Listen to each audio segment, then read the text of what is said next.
आज भी साले साहब घर पर नहीं है क्या? हाँ, वो जरा बाहर गया हुआ है। अरे जब से हमारी शादी हुई है तब से हम मिले ही नहीं साले साहब से कभी घर पर। कभी घर पर रहते भी हैं कि नहीं? अरे अब आपको क्या बताया दामाद जी, आपके साले साहब कहाँ सुनता है किसी की। जब देखो बस दोस्तों में लगे रहते हैं, आवारागर्दी करते रहते हैं। पापा, आप इसे समझाते क्यों नहीं है? अब छोटा सा तो रहा नहीं है, ये 27 साल का हो गया है, कब अपनी जिम्मेदारी उठाएगा? अरे लड़के ऐसे ही होते हैं रंगोली, इन्हें शादी के बाद ही अकल आती है कि घर क्या होता है, जिम्मेदारी क्या होती है। आप बिल्कुल सही कह रहे हैं दामाद जी, लड़के तो अलमस्त ही होते हैं। एक बार रिहान की शादी हो जाएगी तो अपने आप ही सुधर जाएगा। हम भी तो यही कहते हैं। तुम्हारे लाड़ प्यार ने ही उसे बिगाड़ कर रखा है। हम कह रहे हैं ये लड़का कभी नहीं सुधरने वाला। पापा, आप गुस्सा मत कीजिए, आपका बीबी बढ़ जाएगा। आप शांत रहिए, हम रिहान से बात करते हैं कि अब वो दुकान पर ध्यान दे। देख लो बात करके, वरना हमें तो लगता नहीं कि यह लड़का कभी भी सुधरने वाला है। अरे अपना ही बेटा है, काहे ऐसा बोल रहे हैं? धीरे धीरे उसे सब कुछ समझ में आ जाएगा। 27 साल में तो कुछ सीखा नहीं, आगे कैसे सीखेगा वो? यहाँ पे बातें हो रही है इस घर के लाडले बेटे रिहान की, जिनकी चर्चा तो हो रही है लेकिन वो खुद कहीं अलग ही दुनिया में है। रिहान शर्मा 27 साल के हो गए हैं, लेकिन अभी तक उन्हें पता ही नहीं है कि उन्हें जिंदगी में करना क्या है। लेकिन कुछ बातें हैं जो वो अक्सर करते रहते हैं। अरे यार, जिंदगी में मजा ही नहीं रहा, समझ में नहीं आ रहा, अल्लाह करे तो क्या करे। अरे हमारे दोस्त के जिंदगी में मजा नहीं आ रहा, काहे? हम है ना, हमसे कह दीजिए क्या चाहिए, यारों के लिए जान भी हाजिर है। हम तो कहते हैं कहीं ट्रिप पर चल लेते हैं, कहीं दूर पहाड़ों में, जहाँ हमें कोई ताना ना मारे, कोई हमसे कुछ कहे ना। अरे कौन हमारे दोस्त को परेशान कर रहा है, हमें बताओ, अभी उसकी खटिया खड़ी कर देता है। अरे हमारी अम्मा पीछे पड़ी रहती है हमारे कि कोई काम धंधा काहे नहीं करते, सारा दिन आवारागर्दी करते रहते हो। अब उन्हें कौन बताए कि हम समाज की भली के लिए कितना सोचते हैं, कितना ध्यान लगाते हैं इन बातों पर कि दुनिया में क्या हो रहा है। वो नहीं तो क्या, कॉलेज खत्म होने के बाद भी कॉलेज जाते हैं, वहाँ की देख रेख करते हैं, कौन किसको तंग कर रहा है उसके लिए लड़ते हैं। ये कोई काम कम है क्या? अरे छोड़ो यार, हमारे घर वाले हमें कभी भी समझ नहीं पाएंगे। उन्हें क्या पता कि जो लोग कछु नहीं करते वो जिंदगी में बहुत कुछ कर लेते हैं। उनकी बातों को दिल पर मत लो यार, जाने दो। तुम्हारे लिए एक सिगरेट लाए क्या? बोलो लाए। अरे नहीं, अब घर जाना चाहिए, नहीं तो हमारी अम्मा तो यहीं झाड़ू लेकर पहुंच जाएगी। अरे तुम काहे टेंशन लेते हो हमारे होते हुए, तुम दोनों को कोई छू भी नहीं सकता, समझे? अरे तू ही तो हमारा जिगरी है। कोई कछु कह दे तुम दोनों को तो बताओ हमें। हाँ, तुम इन दोनों को गोद क्यों नहीं ले लेते हो? अरे दीदी, तुम यहाँ क्या कर रही हो? पूरी गली मोहल्ला छान लिए तब जाकर तुम तीनों लफंगे यहाँ पाए गए हो, बताओ। अरे दीदी, हमरे दोस्तों को कछु ना कहो। हाँ, अरे कहे थे ना तुमसे कि जीजा जी घर आ रहे हैं, तनिक उनसे मिल लेना, उनसे बात कर लेना। लेकिन राजा जी को यहाँ सिगरेट पिनाया बैठकर इन निकम्मों के साथ। दीदी, क्या दीदी दीदी करे जा रहे हो? और तुम दोनों की अम्मा भी ढूंढ रही हैं तुम दोनों को झाड़ू के साथ। जल्दी से घर जा रहे हो या उनको यहीं बुला ले? नहीं, हम निकलते हैं, चल रहे राधे। चलो निकलो। अरे क्यों हमारे दोस्तों को भगा रही हो दीदी? तुम थोड़ा सुधर जाओ अब रिहान, अब तुम्हारी उम्र नहीं रही ये सब करने की।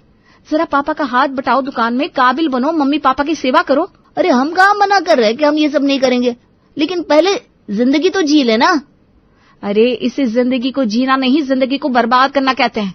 रिहान, तुम काहे नहीं समझ रहे हो कि ये सब करने से कुछ हासिल नहीं होने वाला? देखो हम तो ऐसे ही है, हमारा मन करता है तो हम चले जाते दुकान, नहीं करता तो कहीं भी निकल जाते हैं। अब धीरे धीरे सब कुछ ठीक हो जाएगा, तुम काहे इतनी टेंशन लेती हो? टेंशन लेने की बात तो है।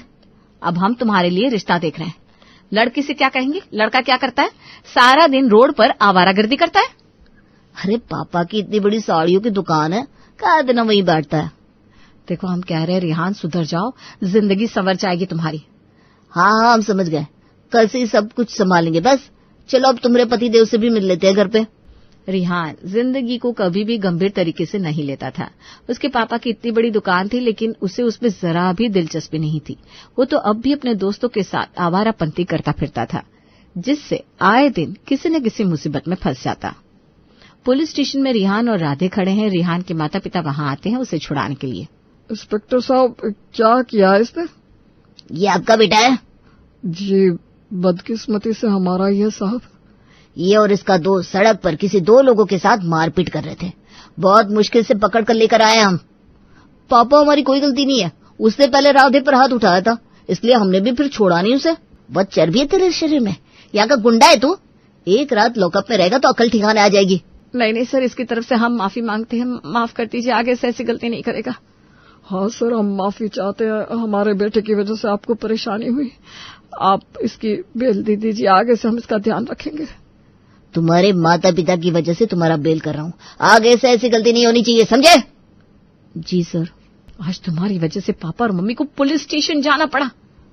छोड़ दो रंगोली, से कोई फर्क नहीं पड़ने वाला। शर्म नाम की चीज हो तो सीखे ना। ये कहे थे ना तुमसे कि मत करो ये सब। अरे तो वो हमारे दोस्त को मार रहा था तो हम क्या खड़े रहते? नहीं नहीं, तुम तो गुंडागर्दी शुरू कर दो, नाम खराब कर दो अपना और हमारा भी। ऐसे तो कोई भी अच्छा खानदान हमें अपनी बेटी नहीं देगा। हम तो कहते हैं इसका ब्याह करवा देते हैं, अपने आप जिम्मेदारी आएगी तो सुधर जाएगा। हमें भी यही लगता है, शादी के बाद बड़े बड़े योद्धा भी लाइन पर आ जाते हैं, ये भी सुधर ही जाएगा। हम अपने ससुराल में एक लड़की देखे, काफी सुंदर भी है और घर का सारा काम भी आता है उसे। हम कल ही रिहान की बात उससे चलाते हैं। तुम लोगों को जो करना है करो, लेकिन हमें नहीं लगता इसका कुछ होने वाला है। पापा, आप तो हमेशा हमें ही नीचे दिखाते रहते। हम तुम्हें नीचा दिखाते? अरे तुम ऊपर उठे ही कब हो के नीचे गिरोगे? अब जाने भी दीजिए ना, इसके हाथ पीले हो जाएंगे तो अपने आप इसे जिम्मेदारी का एहसास हो जाएगा। हर परिवार की तरह शर्मा परिवार को भी यही लग रहा था कि शादी के बाद रिहान सुधर जाएगा, इसलिए उसकी शादी ईशानी से तय कर दी। ईशानी एक मिडिल क्लास परिवार की बेटी थी, घर का काम, सिलाई, बुनाई, उसे सब कुछ आता था। उसके माता पिता ने भी शर्मा परिवार की दुकान और घर देखकर उसकी शादी रिहान से करवा दी। शादी के बाद, ईशानी, तुमने खाना तो बहुत अच्छा बनाया है, सच में। हमारी बहन राधिका भाग्यशाली है कि तुम जैसी सर्वगुण संपन्न बहू मिली है उसे। धन्यवाद मौसी जी। अरे आज बहू के घर में पहली रसोई है, लेकिन दूल्हे राजा कहीं नजर नहीं आ रहे है। कहाँ रिहान? अरे मम्मी, शादी के 2 दिन बाद आज अपनी पति को छोड़कर, रस्मों को छोड़कर दोस्तों से मिलने गया है क्या रिहान? बोलो तो क्या करे इस लड़की का? अरे अब चिंता मत करो ना, धीरे धीरे समझ जाएगा, थोड़ा वक्त तो दो उसे। अरे कहाँ है राधिका तुम्हारा लाडला बेटा? पता चला कि आज भी आवारागर्दी करता फिर रहा है। अरे जीजी, अभी तो उसकी शादी हो गई है ना, धीरे धीरे सब कुछ संभाल लेगा। ईशानी है ना, उसे ठीक कर देगी। ईशानी बहू, लगता है आज की रस्में भी तुम्हें अकेले ही करनी पड़ेगी बेटा। तुम्हारे दुल्हे राजा तो गायब ही है। कोई बात नहीं मौसी जी, हम ही कर लेते हैं रस्में। हम रिहान को फोन लगाते हैं। रंगोली रिहान को काफी सारे फोन करती है, पर रिहान तो किसी पार्टी में मशगूल था। अरे आज हमारी यार की शादी है, आज तो पीना बनता है, क्या बोलती पब्लिक? हाँ क्यों नहीं, मेरी शादी हो गई अब। आज तो तुम लोगों को जो पीना है पियो, दिल खोल कर पियो मेरे यारो। लेकिन सुन, आज तुझे घर नहीं जाना, अब तो भाभी जी आ गई है। हाँ भाभी जी आ गई है तो क्या, मैं अपने यारों को भूल जाऊं क्या? अरे अगर भाभी जी नाराज हो गई तो? अरे तुम्हारा भाई यूं ही खिलाड़ी नहीं है, मना लेगा उसे। तुम लोग एंजॉय करो आज आराम से, आज तो देर रात पियेंगे सब मिलकर। अगर ऐसा है तो बाकी की पलटन को भी बुला लेते हैं। अरे हाँ बुलाओ बुलाओ, आज तो तुम्हारा भाई सबको पार्टी देगा। रिहान देर तक पार्टी करता रहा अपने दोस्तों के साथ, और वहां ईशानी घर पर उसका इंतजार कर रही थी। रिहान पीकर घर आया तब ईशानी को पता चला कि वो पीता भी है। आप शराब पीकर आए हैं? आज हमारी शादी की पार्टी दे दी थी ना दोस्तों को। लेकिन मुझे तो पता ही नहीं था आप पीते भी हैं। मेरे बारे में ऐसी बहुत सी बात है जो अभी तुमको पता नहीं है। चलिए आप कपड़े बदल लीजिए, कल आपको दुकान पर भी जाना है ना। कल मेरा मूड होगा तो जाऊंगा दुकान, नहीं तो छुट्टी है। आपको ये सब नहीं करना चाहिए, ये सब गलत है। आपको दुकान पर मम्मी पापा पर ध्यान देना चाहिए। शराब का सारा नशा उतार रही है तुम, ज्ञान मत दो, चुप। हम ज्ञान नहीं दे रहे हैं, लेकिन आपकी पत्नी होने के नाते हमारा धर्म है आपको समझाना। अब हमको नींद आता, बाकी बचा ज्ञान तुम कल बताता। टाटा टाटा। शादी के बाद हर दिन रिहान की एक नई कहानी सामने आने लगी थी। ईशानी ने बहुत कोशिश की कि वो अपने पति को सही रास्ते पर ला सके, लेकिन ऐसा कुछ भी नहीं हो रहा था। सुबह सब लोग नाश्ते पर बैठे हैं। रेहान कहाँ है? पड़े होंगे साहबजादे बिस्तर पर, और कहाँ होंगे इतनी सुबह को? नहीं पापा जी, कल रात को वो घर ही नहीं आए। मैंने कितनी बार उनको फोन लगाया, उनके दोस्तों को फोन किया, लेकिन कोई भी फोन ही नहीं उठा रहा। क्या रेहान पूरी रात घर नहीं आया? तो कहाँ है? अरे बहुरिया, तुम हमें बता देती। मैं रात के 3 बजे तक जग रही थी, फोन कर रही थी। मुझे लगा रोज देरी से आते हैं तो आ जाएंगे, लेकिन फिर मेरी भी आंख लग गई। इसकी हरकतें दिन ब दिन बिगड़ती जा रही है। पता नहीं जिंदगी में कछु करना भी है इन राजा बाबू को कि नहीं। अरे जी, बाद में उसको कोस लेना, अभी पहले उसे ढूंढ कर तो लाओ। अरे कहाँ ढूंढे, फोन तो उठा नहीं रहे तुम्हारे लाडले। अब क्या रोड पर देखने जाए कि कहीं शराब पीकर गटर में तो नहीं पड़े? अरे ऐसे काहे बोल रहे हो? किसी मुसीबत में ना हो रेहान। वो क्या किसी मुसीबत में होगा, वो खुद ही एक मुसीबत है। सही कहा अपने भाई साहब, आपका लाडला खुद एक मुसीबत है। अरे कावेरी, तुम काहे सुबह सुबह यहाँ आग में घी डालने आ गई हो? हमें भी शौक नहीं है आपके यहाँ आने का सुबह सुबह। ये तो आपका बेटा हमारी छत पर सोया हुआ था पूरी रात, इसीलिए आए हैं आपके पास। ये देखिए इसकी हालत, किस हिसाब से शरीफ खानदान का लड़का लग रहा है आपको। राधे, रेहान, तुम दोनों इनकी छत पर क्या कर रहे थे? अरे भाई साहब, आपका लड़का इस लफंग के राधे के साथ मिलकर पत्ते खेल रहा था हमारी छत पर। हमें तो सुबह पता चला जब हम छत पर गए तो। अरे वो तो हम बस टाइम पास कर रहे थे, कब आग लग गई कुछ पता ही नहीं चला। आप किसी और की छत पर टाइम पास कर रहे थे, लेकिन क्यों? और हमने आपको कितने फोन किए, आप जवाब ही नहीं दे रहे थे। अरे अब हो गई गलती, क्या करे, और कोई जगह नहीं मिल रही थी तो आंटी की छत पर चले गए। आंटी भी तो अपनी है ना। नहीं, हम आप जैसे लोगों से रिश्ता नहीं रखते, और आइंदा से हमारी छत पर या हमारे घर आने की कोई जरूरत नहीं है। हम नहीं चाहते कि आपके बेटे को देखकर हमारा बेटा भी बिगड़ जाए। सॉरी बहन जी, आइंदा से हम लोग ध्यान रखेंगे। आपकी वजह से छोड़ रही हूँ भाई साहब, नहीं तो हम तो पुलिस में कंप्लेंट लिखवाने ही वाले थे। अरे ठीक है, हो गई गलती, क्या रहा ना, ये आगे से नहीं करेगा। देखते हैं हम भी।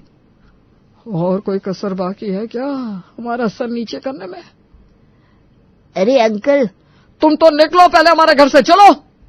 अरे पापा, आप हमारे दोस्त को काहे डांट रहे हैं? चुप करो तुम, निकल रहे हो यहाँ से कि तुम्हारी अम्मा को बुलाए? नहीं, हम बस जा ही रहे थे। आप हर बार वादा करते हैं कि अब से सब कुछ छोड़ देंगे, लेकिन फिर से उसी रास्ते पर आ जाते हैं। आपने कहा था ना आप पापा जी के साथ दुकान पर जाने वाले हैं। हाँ तो हम चलते हैं ना, चलिए पापा दुकान चलते हैं। इस हालत में तुम हमारे साथ दुकान आओगे? खड़े तो हो नहीं पा रहे हो। रेहान, तू क्यों करता है ये सब? अब तेरी शादी हो गई है, तुझे अब जिम्मेदार बन जाना चाहिए। हाँ, आज से जिम्मेदार बन गए मम्मी। बस तुम देखो, आज सो लेते हैं, फिर बात करते हैं हम कैसे जिम्मेदार बनने वाले हैं, ठीक है? और रेहान लड़खड़ाते हुए वहां से चला जाता है। अब तुम्हें बताओ क्या करना है इस लड़के का। आप गुस्सा मत होइए ना, आपका बीपी बढ़ जाएगा। हम उन्हें देख कर आते हैं। हाँ, जाओ जल्दी। इतनी अच्छी पत्नी मिली है इस नालायक को, फिर भी इसे कोई कदर नहीं है। लेकिन ईशानी भी तो इसे सुधार नहीं पाई। पत्नी का फर्ज होता है पति को सीधे रास्ते पर लाना, पर ईशानी से वो हो ही नहीं रहा। क्या अनाप शनाप बोले जा रही हो? क्या कहा आपने माँ जी? हमसे आपके बेटे नहीं सुधर रहे हैं। आपने हमें उनका टीचर रखा है क्या, जो हमारी ड्यूटी थी उन्हें सुधारने की? अरे हम तो कहते हैं एक बच्चा ही कर लो, फिर देखो रेहान। फिर क्या आपको लगता है आपके बेटे सुधर जाएंगे? हमारी जिम्मेदारी तो वो उठा नहीं पा रहे, एक नन्ही सी जान की जिम्मेदारी उठा लेंगे? कुछ भी मत कहिए माँ जी, हमारी जिंदगी तो खराब हो ही चुकी है। न आपने उन्हें सुधारा, न ही हमारे माता पिता ने उनके बारे में कुछ पता लगाया। लेकिन हम एक और गलती नहीं कर सकते। बच्चे को दुनिया में लाकर जब तक आपके बेटे लायक नहीं बन जाते, तब तक हम बच्चे के बारे में नहीं सोचेंगे। और हाँ माँ जी, ये पत्नी की ड्यूटी नहीं होती कि वो पति को सुधारे, ये माता पिता की ड्यूटी होती है कि वो अपने बच्चे को सही रास्ते पर लाए या उनकी शादी ही ना करवाए, जिससे किसी और की जिंदगी तो कम से कम खराब ना हो। ईशानी बिटिया बिल्कुल सही कह रही है। हमारी ही गलती है जो हमने उसकी शादी करवा दी और ये सोचा कि शादी के बाद ये सुधर जाएगा। ये है रिटायर्ड ऑफिसर राधेश्याम वर्मा और उनकी धर्मपत्नी सोनल का निवास, जहां पर वो अपने 2 बेटे, बहू, पोते, पोती और बेटी के साथ रहते हैं। मकान मकान मकान की माला तो माँ बाबूजी ऐसे जपते हैं जैसे बंगला बना दिया हो हमारे लिए। गिनती के 5 कमरे का मकान बनाया है, वो भी ठूसम ठूस भरा हुआ, एक सुई रखने की जगह नहीं है घर में। अपनी मेहनत की कमाई से बनवाया बाबूजी ने ये घर। उनके लिए अंबानी मैंशन से भी कीमती है। तुम ऐसा करो, बाबूजी का मकान छोड़ो, अपने पापा से कहकर कोई 10 कमरे का मकान दिलवा दो, ताकि तुम्हारी ये सुई रखने की ख्वाहिश पूरी हो जाए, जिसे रखने के लिए तुम्हें इस घर में जगह नहीं मिल रही है ना। मुझे तो ये समझ में नहीं आता, पता नहीं कौन से होते हैं वो आदमी जो बीवियों की उंगलियों पर नाचते हैं। एक हमारे हैं, मजाल है जो बीवी के मुंह से 2 बात सुनकर चुप रह जाए। जहां एक तरफ राधेश्याम जी को अपने इस 5 कमरे के मकान पर बेहद गर्व था, वहीं बड़ी बहू रीना को इस 5 कमरे के ससुराल से उतनी ही शिकायतें थी। दूसरी ओर छोटी बहू आरती, देखो मुझे कुछ नहीं सुनना, इस बहन ने मुझे अपने लिए एक अलमारी चाहिए। कितनी बार तो बता दिया आपको कि एक अलमारी में मेरे कपड़े पूरी तरह से नहीं आ पा रहे हैं। देख नहीं रहे हो, यहाँ वहां बिखरे रहते हैं हर समय। अरे क्या ये हर समय अलमारी लेनी है की रट लगाई रहती हो? जरा आंख खोलकर देखो, कमरे में कहीं अलमारी रखने की जगह दिखाई दे रही है तुम्हें? खरीद कर तो ले आओगी तुम, लेकिन रखने के लिए क्या पड़ोसियों के घर जाओगी? क्यों? हमारी शादी के लिए जब तुम्हारे बाबूजी रिश्ता मांगने आए थे आनंद, तब तो बड़ी ऊंची ऊंची बातें कर रहे थे मेरे पापा के साथ। भाई साहब, आपकी बेटी को हमारे घर में किसी चीज की कोई कमी नहीं होगी। भगवान की कृपा से 2 मंजिला मकान है मेरा। हमारे जाने की बात तो सब हमारे बेटों का ही है। क्या हुआ उन बातों का?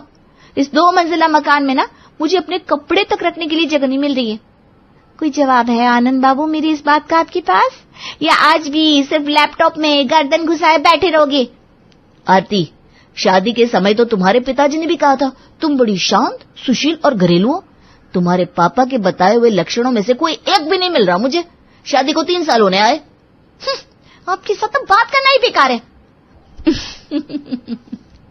अभी जो आपने ऊपर जंग लड़ते योद्धा देखे हैं ना, ये है राधेश्याम जी के छोटे सुपुत्र आनंद और उनकी धर्मपत्नी आरती। इन दोनों के नाम जितने सौम्य और शीतल है ना, उन दोनों का स्वभाव उससे बिल्कुल उलट है। और अंत में आपको मिलवाते हैं राधेश्याम जी की इकलौती सुपुत्री विषकन्या, मेरा मतलब है अनन्या से, जो अपने कमरे में किसी की भी उपस्थिति बर्दाश्त नहीं कर सकती। तो भाई राधेश्याम जी के 5 कमरे के मकान में से 4 कमरे तो पूरा परिवार खुद ही अपने रहने के लिए इस्तेमाल कर रहा था, और बचा हुआ जो 5वां कमरा था ना, वो बना था गेस्ट रूम। यानी कि कोई भी मेहमान आ जाता तो उसके रुकने बैठने की सारी व्यवस्था इस रूम में की जाती। और इस प्रकार 5 कमरे का मकान सिर्फ कहने को 5 कमरे का था, लेकिन इस घर में कोई भी कमरा खाली नहीं था दोपहर के समय।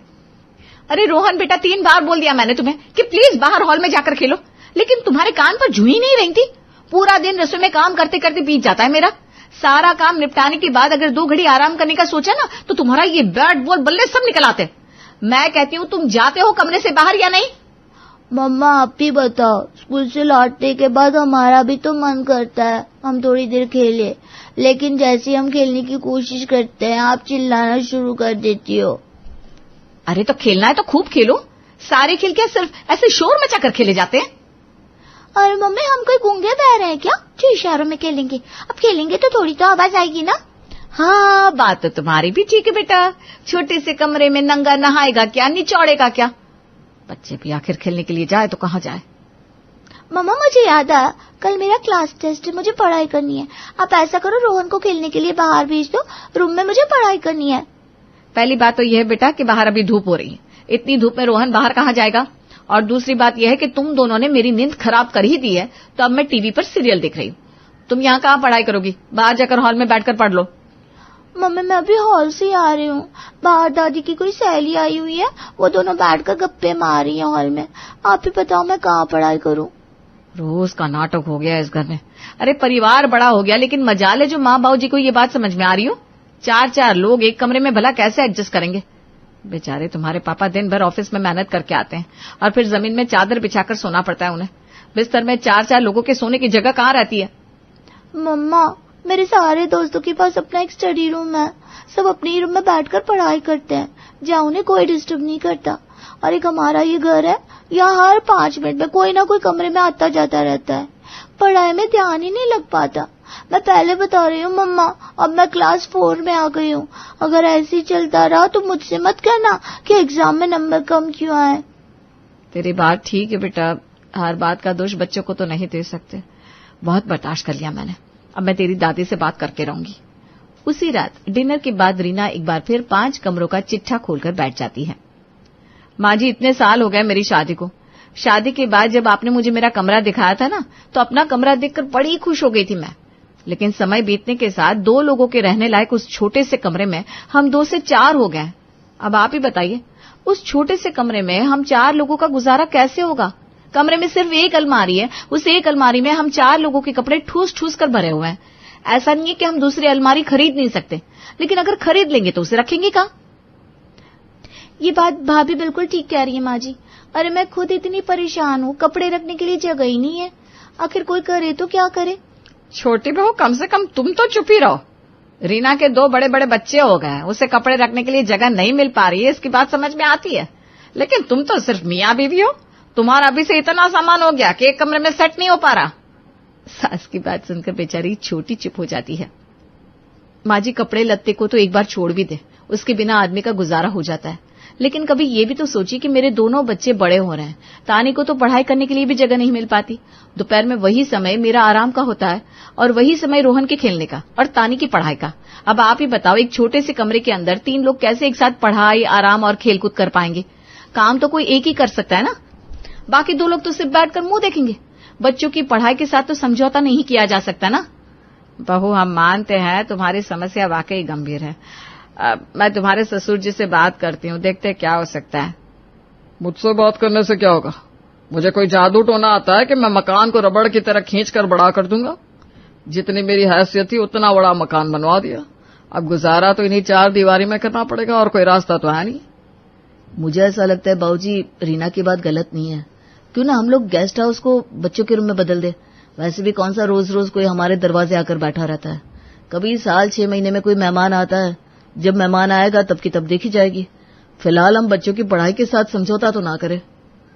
अरे वाह, मेरे भोले भंडारी, आज तो मुंह खोलते ही सीधा छक्का लगा दिया। माँ जी बिल्कुल ठीक कह रहे हैं अवधेश, ये गेस्ट रूम को ही ना बच्चों का कमरा बना देते हैं। बच्चों को उनका अलग कमरा मिल जाएगा तो सारी परेशानी खत्म हो जाएगी। और वैसे भी कायदा यही कहता है कि जब बच्चे सयाने हो जाते हैं ना, तो उन्हें अलग कमरे में ही सोना चाहिए। सबकी बातों को ध्यान से सुनने के बाद सासू माँ गेस्ट हाउस को बच्चों को दे देती है। अपना रूम पाकर बच्चे भी खुशी से फूले नहीं समा रहे थे। कुछ ही दिनों में जिठानी रीना ने गेस्ट रूम में बच्चों का पूरा सामान जमा कर उस पर अच्छे से कब्जा कर लिया था। बच्चों के कमरे में उनकी अलमारी, पैड, स्टडी टेबल के अलावा रीना ने अपने कमरे का भी कुछ सामान बच्चों के कमरे में पहुंचा दिया, क्योंकि ये तो सिर्फ कहने की बात थी कि वो कमरा बच्चों का है। देखा जाए तो अब रीना के पास 2 कमरे हो गए थे। सुन रहे हो आनंद, आज तक तो आपको हर बात में अपनी पत्नी ही गलत लगती थी। देख लिया तुमने, जेठानी जी ने सासू माँ के सामने रोने धोने का नाटक किया और चुटकी बजाते ही कमरा हड़प लिया। कब से मैं तुम्हारे आगे रो रही हूँ कि माँ जी से बात करो, इस छोटे से कमरे में मेरा गुजारा नहीं है, लेकिन तुम्हारे कानों पर जूं ही नहीं रेंगती। अब बजाते रहो बैठकर झुनझुना। हमें सारी उम्र अब इस एक कमरे में ही गुजारनी पड़ेगी। अरे तो तुम थोड़ा कम समझती हो क्या? भाभी के 2 बच्चे हैं, भूलो मत। वो कमरा भाभी को नहीं दिया माँ ने, बल्कि बच्चों को दिया है। अच्छा, तो क्या कल को हमारे बच्चे नहीं होने वाले? तब हम अपने बच्चों के लिए दूसरा कमरा कहाँ से लाएंगे? क्या सिर्फ जेठानी जी के बच्चे ही स्पेशल है? हमारे बच्चे उठाए गिरे हैं क्या? और एक मोटी सी बात अपने दिमाग में बिठा लो, अगर समय पर नहीं बोले ना तो सारी उम्र हम लोग सिर्फ एक ही कमरे में रह जाएंगे। अरे बच्चे जब होंगे तब होंगे। फिलहाल आप इस बात पर फोकस करो कि ऐसा क्या करे कि माँ बाबूजी भी हमें एक कमरा और दे दे। 2 कमरे हमारे पास होंगे तो आने वाले वक्त में हमें भी कुछ सोचना नहीं पड़ेगा। ज्वाइंट फैमिली में रहते हैं हम, अपने हिस्से पर कब्जा जमाना पड़ेगा, वरना सब लूट जाएगा यहाँ। अगले दिन सुबह छोटी बहू भी पूरे घर में शोर मचा देती है। अरे छोटी बहू, क्यों चिल्ला चिल्ला कर पूरा घर सर पर उठा रखा है तुमने? क्या आफत आ गई? माँ जी, आज बस फैसला होकर रहेगा। आप अपने बेटे से कहिए ये अपना दफ्तर उठाकर मेरे कमरे से बाहर निकले। मुझे अपना कमरा कमरे की तरह चाहिए। अब मैं 1 मिनट भी उनका ऑफिस अपने कमरे में बर्दाश्त नहीं कर सकती। क्या बात कर रही है तू? तुझे पता है ना मेरा आनंद वर्क फ्रॉम होम करता है, और ये कमरा तेरे अकेले का नहीं है, उसका भी है। अपने कमरे में बैठकर काम नहीं करेगा तो क्या सड़क पर जाकर टेबल लगा लेगा? वो मुझे नहीं पता। इस एक कमरे में इनका ऑफिस मुझसे और बर्दाश्त नहीं होगा। ये तो पूरा दिन लैपटॉप पर बैठे रहते हैं, ना बोलने देते हैं, ना हंसने देते हैं। हर समय उनकी मीटिंग ही चलती रहती है। अरे टीवी देखे एक जमाना हो गया मुझे। इंसान बस मन मार कर जीता रहे। आखिर कब तक चलेगा ऐसे? बस बहुत हो गया, अब मुझसे और बर्दाश्त नहीं होगा। या तो इनका ये ऑफिस का सामान मेरे कमरे से बाहर निकालिए, वरना मैं इस कमरे से बाहर निकल जाऊंगी। अच्छा, और कमरा छोड़कर तो जाएगी कहाँ? अपने मायके जाऊंगी माँ जी, और कहाँ जाऊंगी? जिस घर में मेरे रहने के लिए ढंग से जगह ही ना हो, वहाँ रुकने का आखिर फायदा ही क्या है? मेरे मायके में अभी भी मेरा कमरा जस्ट का जस्ट खाली पड़ा हुआ है। आप लोगों की तरह नहीं है, शादी करके बहू ले आए लेकिन बहू के रहने के लिए घर में एक ढंग का कमरा तक नहीं है। अरे छोटी, थोड़ी समझदारी से काम ले। तुम पति पत्नी हो, एडजस्ट तो करना ही पड़ेगा ना। हमने भी तो 10 साल एक ही कमरे में गुजारा किया है और तुम इतनी जल्दी परेशान हो गई। आप तो चुप ही रहिए जिठानी जी, आपको तो 2 कमरे मिल गया है ना, आपको भला बीच में कूदने की क्या जरूरत है? और जिस तरह से आपको अपने बच्चों की पढ़ाई, आपका आराम चाहिए था, तो मुझे भी तो मेरे पति के ऑफिस के लिए अलग कमरा चाहिए बस, वरना मैं भी अपना सामान लेकर आज के आज अपने मायके चली जाऊंगी। अरे बेटा, एक कमरा खाली था तो वो बड़ी बहू को दे दिया, अब घर में कोई और कमरा तो खाली है नहीं, कहाँ से दूं मैं कमरा तुम्हें? माँ जी, कमरा खाली नहीं है तो कमरा खाली करवा दीजिए, ये तो आपके हाथ में है। और वैसे भी अनन्या की कौन सी शादी हो गई है जो उसे आपने अलग कमरा दे रखा है? भाभी ने तो 2 बच्चों को 10 साल अपने साथ एक ही कमरे में रखा। हाँ, आप अपनी एक बेटी को अपने साथ कमरे में नहीं रख सकती? बहू, मुझे कमरे में अनन्या को रखने से कोई दिक्कत नहीं है, लेकिन अनन्या को अकेले सोना पसंद है, वो किसी के साथ बेड शेयर करना पसंद नहीं करती। हाँ तो ठीक है ना, घर का सबसे बड़ा कमरा तो आप दोनों ने ले रखा है माँ जी, आपके कमरे में एक और बेड लगाने की जगह है, इसलिए फैसला हो गया। अब अनन्या का कमरा मैं ले रही हूँ, जिसमें आनंद अपना ऑफिस सेटअप कर लेंगे। और रही बात अनन्या के बिस्तर पर अकेले सोने की, तो आप ही के कमरे में उसका अलग बेड होगा, जैसा मन करे वैसे सोए ना। छोटी बहू की बात सुनकर सास इस बात को सिरे से नकार देती है, लेकिन छोटी बहू कहाँ हार मानने वाली थी। उसने तो घर में ऐसा बवाल मचाया, ऐसा झगड़ा किया कि ये चिंगारी बुझने का नाम ही नहीं ले रही थी। सुनते हैं जी, अनन्या लाडली है आपकी, आप उसे समझाइए ना, वो अपना कमरा छोटे को देते। अरे हम बूढ़े बुढ़िया का क्या है, हम तो बाहर आंगन में भी खटिया डाल लेंगे। अगर उसे अकेले सोने का शौक है तो हमारे कमरे में सो जाया करे, ये रोज रोज का कलेश मुझसे बर्दाश्त नहीं होता। वैसे भी 1-2 जगह रिश्ते की बात चलाई है मैंने, साल 6 महीने में शादी हो जाएगी, आखिर कब तक अपने कमरे का मोह लेकर बैठी रहेगी वो। अरे भाग्यवान, तुम्हारी बहू के इस लालच का कोई अंत नहीं है। अगर तुम्हें ऐसा लग रहा है कि दोनों को 2 कमरे देने के बाद इस घर में कलेश की जड़ खत्म हो जाएगी, तो ये भूल है तुम्हारी। फिर भी श्रीमती जी, आपकी खुशी के लिए हम अनन्या से कमरा खाली कराने के लिए भी तैयार है। तुम्हारे सारे प्रश्नों के जवाब समय आने पर तुम्हें खुद मिलेंगे। राधेश्याम जी अनन्या को समझा बुझाकर किसी तरह अपने कमरे में सोने के लिए राजी कर लेते हैं। वहीं दूसरी ओर अनन्या के कमरे पर अब छोटी बहू का कब्जा हो गया था। अजी सुनते हैं, छोटी ने तो बड़ा लंबा गेम खेला। मुझे तो लगा था मैं 2 कमरों की मालकिन बनकर इठलाती घूमूंगी और छोटी सारी जिंदगी एक कमरे में गुजारा करेगी, लेकिन उसने तो अनन्या के रूम पर कब्जा कर लिया। अनन्या के कमरे में तो टॉयलेट बाथरूम भी अटैच है। देखो चाहे जो हो जाए, मुझे अब अटैच टॉयलेट बाथरूम वाला रूम ही चाहिए। अरे बच्चे हमारे छोटे छोटे बेचारे गेस्ट रूम में सोते हैं और वॉशरूम में जाने के लिए उन्हें हॉल तक आना पड़ता है। माँ जी, वो तो उस समय जल्दबाजी में मैंने गेस्ट रूम लेने के लिए हाँ बोल दिया, लेकिन आप ही सोचो ना, कहाँ वो छोटा सा गेस्ट रूम और कहाँ अनन्या का अटैच बाथरूम वाला आलीशान कमरा। ये तो अन्याय हो गया ना। मैं घर की बड़ी बहू हूँ, इस नाते कमरे को चुनने का पहला अधिकार तो मेरे पास होना चाहिए ना माँ जी। अरे बड़ी बहू, कैसी बेहूदी बातें कर रही हो तुम। अब जो जिस कमरे में शिफ्ट हो गया तो हो गया, अब तुम्हारे पास भी 2 कमरे हैं और छोटे के पास भी। इस घर में अब झगड़े की कोई वजह नहीं बची है। मुझे अब जरा सा भी शोर शराबा नहीं चाहिए। शोर शराबा क्यों नहीं होगा माँ जी? आपको क्या लगता है आप ऐसे आंख दिखाकर गलत बात मुझसे मनवा लेंगी? अरे मैं भी टीकाराम की बेटी हूँ, किसी से डरती नहीं हूँ मैं। ये बंटवारा गलत हुआ है और मुझे ये बंटवारा स्वीकार नहीं है। जब तक मुझे अनन्या वाला कमरा नहीं मिल जाता, मैं भूख हड़ताल पर हूँ, ना खाना बनाऊंगी ना खाऊंगी। देख लिया भाग्यवान, इस घर की समस्याओं का कोई निपटारा नहीं है। अब क्या करोगी? अनन्या के पास एक ही कमरा है ना, वही कमरा दोनों भाइयों को चाहिए। पड़ गई ना परिवार में फूट, इसीलिए कहता था जो जैसा चल रहा है चलने दो। सुनिए जी, इन दोनों की चीख पुकार सुनकर मेरा तो जी ऊपर नीचे होने लगता है। मैं इनकी तरह सुर में लाकर रोज रोज लड़ाई झगड़ा बहस नहीं कर सकती। आप मुझसे हाथ जुड़वा लीजिए, इनकी समस्या का निपटारा करिए, वरना मैं तो पागल खाना पहुंच जाऊंगी। देखो भाई, हमारा तो दिमाग काम नहीं कर रहा। हमें नहीं पता क्या करते ऐसा कि तुम्हारे बेटे संतुष्ट हो जाए। तुम्हारे पास कोई सुझाव हो तो बता दो।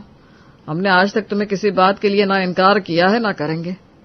देखिए, नाराज मत होइएगा, अब आपके दोनों बेटे अच्छा खासा कमा रहे हैं, ईश्वर की कृपा से अब मकान के किराए की हमें ऐसी कोई खास जरूरत भी नहीं बची। 2 मंजिला मकान है, हमने भी यही सोचकर बनवाया था कि कल को बच्चों के काम आएगा। ऐसा करिए, ऊपर के बड़े कमरे किराएदारों से खाली करवा लीजिए और वो दोनों कमरे ना बड़ी बहू को दे दीजिए। ठीक है भाग्यवान, तुम्हारी ऐसी इच्छा है तो यही सही। कह दो बड़ी बहू को अगले महीने की 1 तारीख को मकान खाली हो जाएगा। वो ठाठ से जाकर अपने पति और बच्चों के साथ ऊपर वाले फ्लोर पर रहे, हमें कोई दिक्कत नहीं है। बाबूजी, आपने ऐसा सोच भी कैसे लिया कि आप ऊपर के कमरे मुझे देंगे और मैं आपकी इस बात को स्वीकार कर लूंगी? देखिए, मैं ऊपर शिफ्ट नहीं होने वाली। आपको पता है मेरी कमर में कितना दर्द रहता है। दिन भर में 10 बार सीढ़ी चढ़ना उतरना मेरे बस का नहीं है। आप ऐसा करो, ऊपर के कमरे छोटी को दे दो। वैसे भी आनंद को ऑफिस का काम करना होता है, ऊपर प्राइवेसी भी मिल जाएगी, ज्यादा शोर भी नहीं रहता है, उसके काम के लिए अच्छा ही होगा। अरे ऐसे कैसे, आपके कहने से मैं ऊपर चली जाऊं? मैं तो नीचे ही रहूंगी और मैं तो अपने दोनों कमरों के साथ खुश हूं। मैं साफ साफ बता रही हूँ, चाहे दुनिया इधर की उधर हो जाए, मैं अब अपने कमरे खाली करने वालों में से नहीं हूँ। जिससे बड़ी दिक्कत हो रही है उनसे कहिए अपना सामान लेकर जाए ऊपर। सुन लिया श्रीमती जी, 5 कमरे का नहीं 50 कमरे का भी ससुराल होता ना तो भी तुम्हारी बहू संतुष्ट नहीं हो सकती थी। अब इन दोनों को उनके हाल पर छोड़ दो और तुम अपने काम में ध्यान लगाओ। प्रेमा और संजीव के बड़े बेटे उत्कर्ष की शादी प्रेरणा से हुई। प्रेरणा शर्मा परिवार की बहू बनकर बहुत खुश थी। आओ आओ बहू, अब तुम हमारे परिवार का अटूट हिस्सा हो। मैं बहुत खुश हूँ माँ जी कि मुझे ऐसा सुलझा हुआ ससुराल मिला। अरे अभी आपको क्या पता, शुरू में तो सब अच्छा लगता है, फिर धीरे धीरे असली पत्ते खुलते हैं। क्या पक रहा है राजवीर? अरे और क्या, शुरू में तो सास बहू ऐसे मिलती है जैसे पिछले जन्म की माँ बेटी हो, लेकिन 1 महीने के बाद जैसे दुश्मन देश के सैनिक। देख रही हो बहू, ये तुम्हारा देवर कितना बदमाश है। इसकी बात का बुरा न मानना, या ऐसे ही बकवास करता रहता है। कोई बात नहीं, देवर का तो हक होता है भाभी से मजाक करने का, पर भाभी भी माँ समान होती है तो उसका भी हक होता है देवर को सीधा करने का। ये तुमने बिल्कुल सही बात करी प्रेरणा। ये सुनकर सब हंसने लगे। फिर प्रेमा बोली, राजवीर अब तो ये मस्ती करना छोड़ दे, क्योंकि कुछ ही महीने में तेरी भी शादी है। किरण तेरा इंतजार कर रही होगी। मैंने बोला तो था दोनों भाइयों के साथ साथ शादी करा दो, पर आप नहीं मानी। चलो कोई बात नहीं, कर लेंगे इंतजार। प्रेरणा अब उस घर का हिस्सा बन चुकी थी। सुबह की चाय से लेकर रात की रसोई तक वो प्रेमा के साथ सब कुछ संभाल रही थी। बहू तो जैसे लक्ष्मी बनकर आई है। सच में आज तो तेरा चेहरा ऐसा चमक रहा है जैसे चांदी ने रात में जलता हुआ दिया।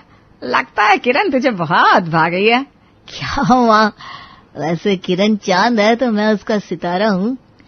और राजवीर की शादी किरण से हो गई। किरण एक बहुत सुंदर, तेजस्वी, मधुर आवाज वाली लड़की थी। उसके आने से घर की रौनक 2 गुनी हो गई। जैसे ही उसने घर में कदम रखा सबके दिलों पर छा गई। किरण, तू अब मेरी छोटी बहन जैसी है। कुछ भी हो हम सब मिलजुल कर करेंगे। ये घर तेरा भी है। दीदी, आपकी जैसी जेठानी या यूं कहूं कि बहन मिली, इससे ज्यादा और क्या मांग सकती हूँ मैं। मेहमानों का आना जाना लगा हुआ था। हर कोई किरण की तारीफ करता। अरे प्रेमा, तूने तो सच में कोई टीवी सीरियल की बहू बुला ली है। देख उसे, जैसे अभी अभी रैंप वॉक से उतरी हो। थैंक यू आंटी, आप सबका प्यार है। एक दिन प्रेरणा और किरण रसोई में काम कर रही थी, तभी शीला फिर आदम की। अरे किरण, तू यहाँ क्या कर रही है रसोई में? खाना बना रही हूँ आंटी। अरे तू तो बनी है रैंप वॉक से धमाल मचाने के लिए, और तू यहाँ रोटी बेल रही है। तेरा झलवा तो मैगजीन के पन्नों पर छपना चाहिए। अरे आंटी, फिर तो आपको भी मॉडलिंग करनी चाहिए। आप भी तो काफी हसीन लगती हैं। तू ना मुझे छेनी के झाड़ पे मत चढ़ा।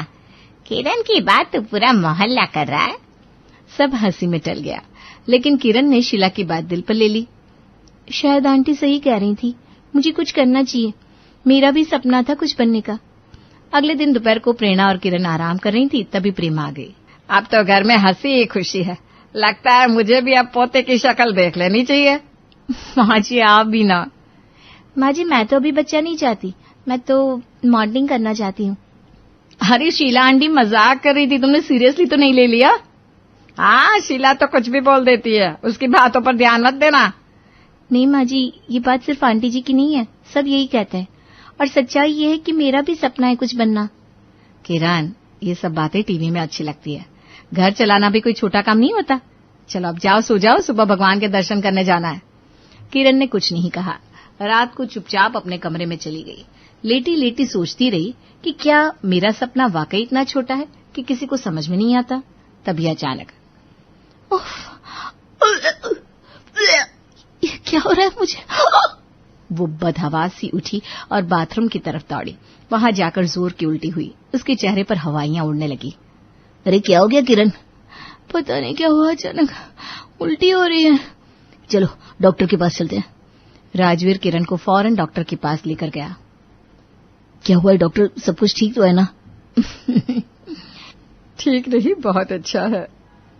बधाई हो मिसेस राजवीर, आप मां बनने वाली हैं। ये सुनकर किरण चुप रह गई। एक अजीब सी शांति उसके चेहरे पर छा गई। लेकिन राजवीर तो खुशी से उछल पड़ा। क्या डॉक्टर आप सच कह रहा है? बिल्कुल, टेस्ट रिपोर्ट पॉजिटिव है, आप बाप बनने वाले हैं। किरण जी, अच्छे खान पान और आराम पर ध्यान दीजिएगा। Doctor thank you so much.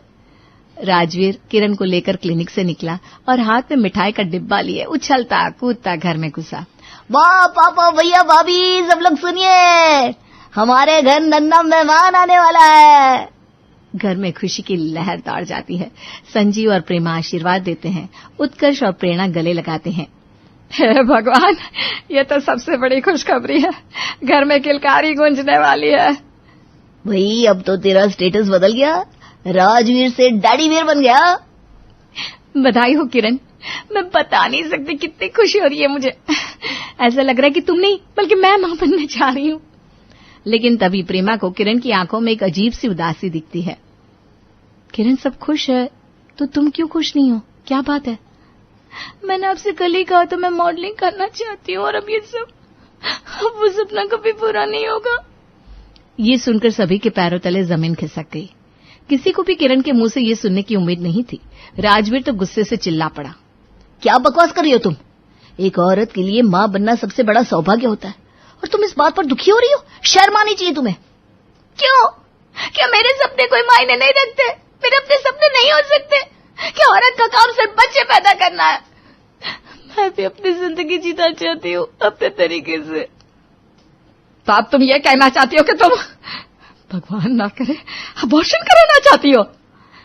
नहीं, मैं ऐसा पाप नहीं करूंगी, लेकिन हाँ, बच्चा होने के बाद मैं यहाँ नहीं रहूंगी। मैं अपने सपनों को जीने निकल जाऊंगी। अगर आप लोग इसके लिए तैयार हैं तो ठीक है, नहीं तो फिर आप जैसा चाहें। राजवीर को इतना गुस्सा आ जाता है कि वो किरण को थप्पड़ मारने आगे बढ़ता है, लेकिन उत्कर्ष बीच में आ जाता है। भाई, ठंडे दिमाग से काम लो। पहली बात, उसके पेट में तुम्हारा बच्चा है और वैसे भी किसी पर भी हाथ उठाना गलत बात होती है। प्रेरणा धीरे से आगे आती है, किरण की तरफ देखकर मुस्कुराती है और कहती है, तुम बेफिक्र रहो किरण, तुम अपने सपनों के पीछे भागो। तुम्हारे बच्चे को मैं मां जैसा प्यार दूंगी। बस 9 महीने का और इंतजार कर लो। कुछ पल के लिए सन्नाटा छा जाता है। कोई कुछ नहीं कहता। प्रेरणा सबको शांत करा देती है, लेकिन सबके मन में तो उथल पुथल चल रही थी। प्रेमा को शीला के ऊपर गुस्सा आ रहा था तो वो शीला से बात करती है। ये सब शीला तेरी करनी है। तूने ही बहकाया मेरी बहू को। सारे ऊट पटांग फाप तूने ही डाले उसके दिमाग में। अरे प्रेमा जी, मैंने तो मजाक में कहा था, इतनी सीरियसली क्यों ले लिया इसने? नहीं आंटी, ये सिर्फ आपका मजाक नहीं था, ये मेरा सपना है और मैं इसे पूरा करूंगी चाहे कुछ भी हो जाए। हाँ ठीक है, जाने दे, वैसे भी तूने फैसला कर लिया है ना, अब किसी से बहस करने का कोई मतलब ही नहीं बनता। समय गुजरता गया। किरण की डिलीवरी का टाइम आ गया। किरण दर्द में चीख रही थी। राजवीर बाहर बेचैन खड़ा है। थोड़ी देर बाद डॉक्टर बाहर आए और कहा, बधाई हो, बेटा हुआ है। राजवीर दौड़कर अंदर जाता है, बच्ची को गोद में लेता है। मेरा बेटा, मेरा ध्रुव, इसका नाम ध्रुव होगा। किरण बच्चे को गोद में लेकर प्यार से चूमती है। सबको लगता है कि शायद अब बच्चे का मुंह देखकर किरण का फैसला बदल जाएगा और वो रुक जाएगी, लेकिन ऐसा कुछ नहीं होता। मेरे बच्ची का ख्याल रखिएगा, मैं जा रही हूं। सब चौंक जाते हैं, लेकिन कोई उसे नहीं रोकता। प्रेरणा बस आगे बढ़ती है और कहती है, तुम चिंता मत करना, ध्रुव मेरी जिम्मेदारी है। थैंक यू दीदी। बहुत समय गुजर गया। किरण लौटकर नहीं आई। प्रेरणा घर के आंगन में ध्रुव को पढ़ा रही थी। ध्रुव अब 5-6 साल का हो चुका है। ध्रुव बेटा, ये बताओ 5 और 7 मिलाकर कितना हुआ? मम्मा 5 और 7 मिलाओ तो 12 होता है, लेकिन अगर लड्डू मिला दो तो मजा आता है।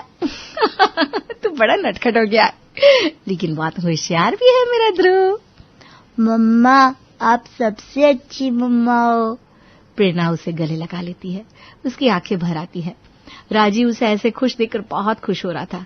वहीं दूसरी तरफ किरण शूट के लिए बाहर बैठी थी, पसीने में लथपथ, मेकअप धुला हुआ, और डायरेक्टर चीख रहा था, सर और कितनी देर लगेगी? अगर इतनी ही तकलीफ है तो छोड़ दो मॉडलिंग।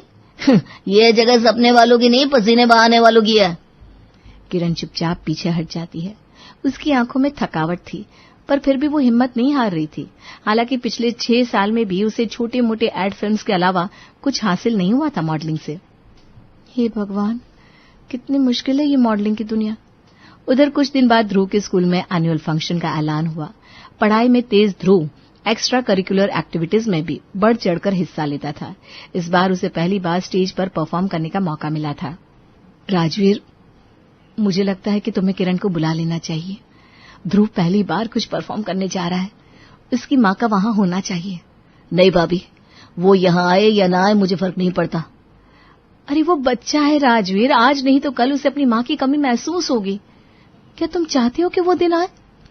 राजवीर चुप हो गया। देर तक सोचने के बाद उसने किरण को फोन किया। किरण वापस आई, सबसे मिली भी, लेकिन किसी के चेहरे पर कोई खास खुशी नहीं थी। चलो सब लोग, आज मेरा बच्चा अपनी टैलेंट दिखाने वाला है। एनुअल फंक्शन का समय हुआ। स्टेज पर ध्रुव का नाम पुकारा गया। उसने नाच गाने का ऐसा जबरदस्त प्रदर्शन किया कि पूरा स्कूल तालियों से गूंज उठा। फंक्शन के बाद एक टीचर स्टेज पर आई और माइक हाथ में लिया। ध्रुव, ये बताओ तुमने इतनी अच्छी परफॉर्मेंस किससे सीखी? मैंने अपनी मम्मा से सीखा है, और मैं आज की ये परफॉर्मेंस अपनी मम्मा को डेडिकेट करना चाहता हूँ। प्लीज आप मेरी मम्मा को स्टेज पर बुलाइए। इतना सुनते ही किरण की आंखें भर आई। वो खड़ी हुई और स्टेज की तरफ बढ़ने लगी, लेकिन तभी ध्रुव दौड़ता हुआ आया और प्रेरणा का हाथ पकड़कर उसे स्टेज पर ले गया। किरण वहीं ठिठक गई। ऐसा होने से उसे बहुत बेइज्जती महसूस हुई और उसके मन में गुस्सा भर गया। हालांकि वो चुप रही, लेकिन जब सब घर लौटे, मैं उसकी असली माँ हूँ, फिर भी स्टेज पर उसने तुम्हें बुलाया। क्या तुम दोनों उसे मेरे खिलाफ भड़का रहे हो? ऐसा कुछ नहीं किरण, वो मुझे बचपन से देखता आया है, इसलिए मुझसे जुड़ा है। इसमें क्या बड़ी बात है? मुझे सब दिख रहा है। अब मैं ध्रुव को अपना बनाकर रहूंगी। वो बच्चा, उसे मैंने जन्म दिया है। आप लोग चाहे कुछ भी कर ले, पर वो मेरा बच्चा है, मेरा ही रहेगा। राजवीर अब चुप न रह सका। तुम्हें फर्क नहीं पड़ता था जब वो बीमार रहता था, रोता था, गिरता था? आज उसने भाभी को बुला लिया तो तुम्हें दर्द हो गया? अरे पहले सोचना था कि माँ बनकर तुमने कैसा व्यवहार किया है उसके साथ। किरण राजवीर की इस बात का कोई जवाब नहीं दे पाई और चुपचाप अपने कमरे में चली गई। लेकिन मन ही मन उसने एक निर्णय ले लिया। अगले दिन किरण ने ध्रुव को पास बुलाया। आओ बेटा, आज मैं तुम्हें पढ़ाती हूँ। बताओ तुम्हारा फेवरेट सब्जेक्ट क्या है? मुझे मैथ्स पसंद है। किरण ने पढ़ाना शुरू किया, लेकिन ध्रुव को तो सिर्फ प्रेरणा से ही पढ़ने की आदत थी। वो बोल उठा, आप मम्मा जैसा नहीं पढ़ाती आंटी। मैं तुम्हारी असली माँ हूँ ध्रुव, आंटी नहीं। नहीं, अब मेरी माँ नहीं हो, मेरी असली माँ वो है। आपको तो पढ़ाना भी नहीं आता। किरण का गुस्सा 7वें आसमान पर पहुंच गया। बकवास बंद करो, चुपचाप पढ़ो। ध्रुव रोता हुआ उठकर भाग गया। किरण माथे पर हाथ रखकर बैठ गई। फिर रात हुई। किरण फिर उसके पास आई। चलो बेटा, आज मेरे पास सो जाओ। ध्रुव जाना तो नहीं चाहता था, लेकिन किरण ने जबरदस्ती उसे लिटा लिया। प्रेरणा भी चुप रही। किरण ने उसे लोरी सुनाई। लला लला लोरी दूध की कटोरी। आपकी आवाज अच्छी नहीं है, प्लीज चुप रहो। क्या? किरण चुप रह गई। जरा देर बाद उसकी आंख लग गई। ध्रुव उठकर वापस प्रेरणा के पास आ गया। जब किरण की नींद खुली तो देखा कि ध्रुव गायब है। वो गुस्से में सीधी प्रेरणा के कमरे में पहुंची। ध्रुव, ध्रुव क्या कर रहे हो यहाँ? अरे किरण, क्यों चिल्ला रही हो? चल वापस, इतनी भी तमीज नहीं तूने इन लोगों से सीखी? किसी और का गुस्सा बच्ची पर क्यों निकाल रही हो किरण? सोने दो ना उसे चैन से। ध्रुव डर के मारे जोर जोर से रोने लगा। उसके रोने की आवाज से सब जाग गए। किरण, तुम्हें बच्चे से बात करने की तमीज नहीं है? चली जाओ वापस अपने कमरे में, वरना मैं कुछ कर बैठूंगा। ध्रुव पूरी तरह प्रेरणा से चिपक गया। प्रेरणा ने उसे अपने कमरे में सुला लिया। किरण अकेली, दुखी और अपमानित होकर अपने कमरे में चली गई। उसे बुरा लग रहा था। उसने तय किया कि सुबह वो ध्रुव के लिए कुछ अच्छा बनाएगी। सुबह उसने प्रेरणा से पूछा, ध्रुव को क्या पसंद है खाने में? खीर। उसे खीर बहुत पसंद है। किरण ने बड़े मन से खीर बनाई और ध्रुव के सामने रखी। लो बेटा, खीर खाओ, और कल रात के लिए आई एम सॉरी, मम्मा को माफ कर दो। ठीक है। मम्मा जैसी खीर नहीं बनाई, वो तो बहुत अच्छी बनाती है। किरण का चेहरा सख्त हो गया। उसकी आंखों में फिर वही गुस्सा उभर आया। किरण का गुस्से से भरा चेहरा देखकर ध्रुव सहम गया। उसकी आंखों में ज्वालामुखी की तरह धधकता आक्रोश था, लेकिन अगले ही पल उसने खुद को संभाला और फिर धीमी आवाज में कहा, अच्छा चलो छोड़ो, हम लोग बाहर घूम कर आते। ध्रुव उसकी बात पर चुपचाप खड़ा रहा, लेकिन उसकी आंखों में डर साफ दिख रहा था। फिर अचानक वो बोल पड़ा, नहीं, मैं आपके साथ नहीं जाऊंगा। आप गुस्सा करती हो, चिल्लाती हो, मारती हो, आप अच्छी नहीं हो। किरण एक पल को सन्न रह गई, लेकिन फिर उसने अपने आंसू रोकते हुए ध्रुव को बाहों में भर लिया। मुझे माफ कर दो बेटा, इंसान से कई बार ऐसी गलतियां हो जाती है जिनकी माफी तुरंत नहीं मिलती। मैंने भी ऐसी कुछ गलतियां की है जो शायद अभी तुम्हें समझ में नहीं आएगी, लेकिन मैं उन्हें नहीं दोहराना चाहती, बस पश्चाताप करना चाहती हूँ। नहीं, प्लीज बेटा, प्लीज। ध्रुव का चेहरा उदास था, वो जाने को तैयार नहीं था। तभी वहां प्रेरणा आई। बेटा चले जाओ उनके साथ, वही तुम्हारी असली मम्मी है। उनके साथ घूमो, उनके साथ एक नया रिश्ता बनाओ। चलो उठो फटाफट, हरी अप। ध्रुव प्रेरणा की बातों पर थोड़ी देर चुप रहा, फिर धीरे धीरे सिर हिलाया और किरण के साथ चल दिया। किरण ध्रुव को पास वाले पार्क में ले गई। दोनों धीरे धीरे टहल रहे थे, तभी पड़ोसन शीला वहां पहुंची। अरे वाह, आज अपनी मम्मी के साथ घूमने निकले हो? लेकिन ध्रुव का जवाब सुनकर शीला और किरण दोनों के होश उड़ गए। ये मेरी असली मम्मा नहीं है, असली मम्मी तो घर पर है। आपको तो पता है दादी, फिर आप ऐसा क्यों बोल रही हो? किसी बाहर वाले के सामने ऐसी बात सुनकर किरण का पारा 7वें आसमान पर पहुंच गया। वो ध्रुव को जबरदस्ती खींचते हुए घर ले आई और चिल्लाते हुए बोली, अब मैं ध्रुव को अपने साथ ले जाऊंगी। अगर ये यहाँ रहा तो आप लोगों के चंगुल से कभी बाहर नहीं निकल पाएगा। तुम्हें हक किसने दिया उसे यहाँ से ले जाने का? वो अकेले तुम्हारा बच्चा नहीं है, मेरा भी बच्चा है। दोनों के बीच तीखी बहस शुरू हो गई। प्रेरणा, प्रेमा और उत्कर्ष उन्हें समझाने की बहुत कोशिश कर रहे थे, लेकिन कोई नहीं मान रहा था। अगर आप लोगों ने यही रवैया रखा ना तो मैं कोर्ट जाऊंगी और अपने बच्चे की कस्टडी लेकर आऊंगी।